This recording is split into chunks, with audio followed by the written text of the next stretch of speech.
बिस्मिल्लाहिर्रहमानिर्रहीम। अस्सलाम वालेकुम। आज सफ़ियाज़ किचन में अम्मी ने बनाई है बहुत ही मज़ेदार कद्दू की भुजिया। तो चलिए अम्मी से इसकी रेसिपी सीखते हैं। अस्सलाम वालेकुम व्यूअर्स। मज़ेदार कद्दू की भुजिया बनाने के लिए जो अज्जा मुझे चाहिए वो ये है। 1.5 किलो मैंने कद्दू लिया है। इसको इस तरह से मोटे क्यूब्स में मैंने काट लिया है और इसको मैंने छिलकों के साथ लिया है। उसको अच्छे से धो लिया है। 3 मीडियम साइज़ की प्याज को इस तरह से मैंने स्लाइस किया है। मसालों मुझे चाहिए 1 टेबल स्पून ज़ीरा, 1 टेबल स्पून चॉप्ड अदरक है, 1 टेबल स्पून चॉप्ड लहसुन है, 8 से 10 अदद साबुत मिर्चों को तोड़ लिया है इस तरह से। 1 टेबल स्पून सौंफ है, इसको हल्का सा मैंने कूटा है। 1 टीस्पून कलौंजी है। नमक हस्ब जायका है। 1 टेबल स्पून भर के मैंने चीनी ली है। अगर आप थोड़ा खट्टा मीठा सा कद्दू खाना पसंद करते हैं तो इसको ऐड करें, नहीं तो इसको स्किप कर दें आप। हाफ कटोरी जो है मैंने ये ऑयल लिया है। इमली ली है थोड़ी सी, इसको मैंने थोड़ा पानी डाल के रखा है। बिस्मिल्लाहिर्रहमानिर्रहीम। देगची के अंदर मैंने ऑयल ऐड किया। अब प्याज इसमें ऐड करके इसको हल्का लाइट ब्राउन करूंगी मैं।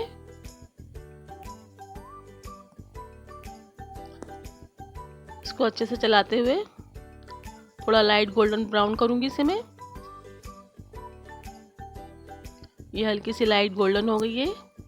अब इसमें सारे ड्राई मसाले इसमें ऐड कर दूंगी। नमक और थोड़ा चीनी को छोड़ के सारे मसाले मैं इसमें ऐड कर दूंगी प्याज के अंदर।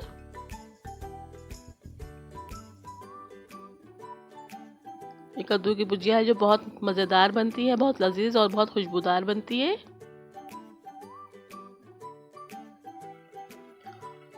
ये मसाले मैंने इसमें ऐड कर दिए हैं। अब इसको प्याज के साथ में इतना फ्राई करूंगी कि इन मसालों में से एक अच्छी सी खुशबू सी आने लगे।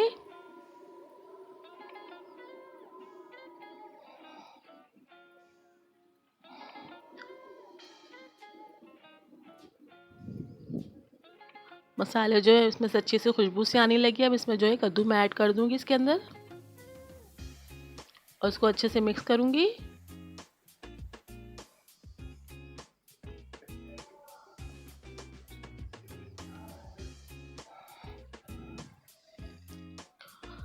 इसमें तकरीबन 1.5 गिलास पानी ऐड करूंगी मैं।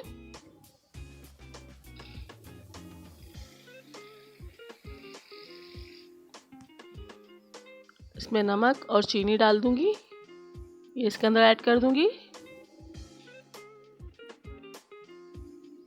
इसको हल्का सा मिक्स करके इसे कवर करूंगी मैं।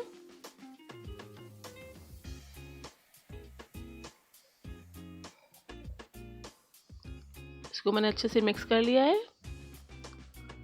अब इसका लीड कवर करके पहले इसको तेज़ आंच पे पकाऊंगी, फिर हल्की आंच पे कद्दू के गलने तक पकाऊंगी।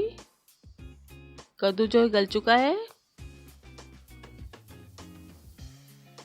इसको चमचे की मदद से इस तरह से अच्छे से मैश कर लूंगी कद्दू को। ये इमली इस टाइम पे इसके अंदर ऐड करूंगी मैं।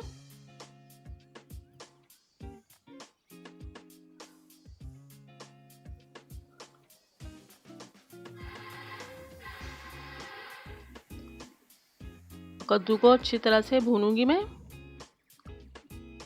कद्दू को मैंने खूब अच्छी तरह से भून लिया। इसका तेल जो है सारा अलग हो चुका है। इसको अब मैं डिश आउट करूंगी। ये मेरा मज़ेदार कद्दू बनके तैयार हो चुका है। ट्राई ज़रूर कीजिएगा। इसे रोटी पराठे और चावल के साथ बहुत अच्छा लगता है ये। मैं उम्मीद करती हूँ आपको हमारी रेसिपी पसंद आई होगी। आई होप आप सब घर में ट्राई करेंगे और अपना फीडबैक नीचे कमेंट बॉक्स में ज़रूर देंगे। मेरे चैनल को लाइक और सब्सक्राइब करें। जब तक के लिए अल्लाह हाफ़िज़।